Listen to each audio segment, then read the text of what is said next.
অবশেষে ইসলামী ব্যাংক সচেতন গ্রাহক ফোরামের ৭ দফা দাবির সঙ্গে নীতিগতভাবে একমত হয়েছেন বাংলাদেশ ব্যাংক গভর্নর মোস্তাকুর রহমান। বুধবার সকালে রাজধানীর মতিঝিলে বাংলাদেশ ব্যাংকে অনুষ্ঠিত এক বৈঠক শেষে সাংবাদিকদের এ তথ্য জানান প্রফেসর নুরনবী মানিক।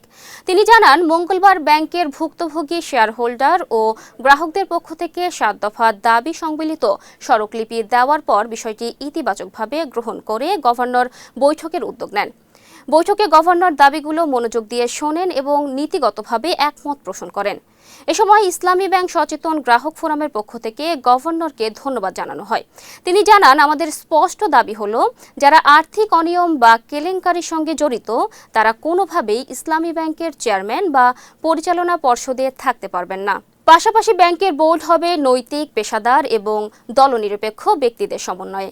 তিনি আশা প্রকাশ করেন, ৭ দফা দাবির আলোকে নতুন পর্ষদ গঠিত হলে ইসলামী ব্যাংকের প্রতি গ্রাহকের আস্থা আরও শক্তিশালী হবে এবং ব্যাংকের স্থিতিশীলতা ফিরবে। ফোরামের পক্ষ থেকে আরও বলা হয়, দাবি বাস্তবায়িত হলে তারা সারা দেশে ইতিবাচক বার্তা পৌঁছে দিয়ে ব্যাংকের পুনর্গঠন ও অগ্রযাত্রায় সহায়ক ভূমিকা রাখবে। সংগঠনটির ৭ দফা দাবির মধ্যে রয়েছে স্বাধীন ও যোগ্য পরিচালনা পর্ষদ গঠন, ২০১৭ সালে শেয়ার মালিকানা পরিবর্তনের বিষয়টি পুনর্বিবেচনা করে প্রকৃত মালিকদের অধিকার ফিরিয়ে দেওয়া, ব্যাংক লুটের অভিযোগে জড়িতদের বিরুদ্ধে বিশেষ ট্রাইব্যুনাল গঠন ও দ্রুত বিচার নিশ্চিত করা, লুণ্ঠন অর্থ উদ্ধার এবং সম্পদ বাজেয়াপ্ত করা।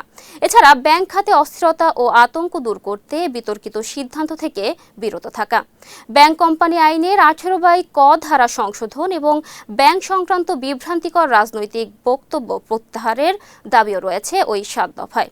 যদিও বৈঠকের বিষয়ে মোস্তাকুর রহমানের পক্ষ থেকে আনুষ্ঠানিক কোনো বিস্তারিত বক্তব্য তাৎক্ষণিকভাবে পাওয়া যায়নি।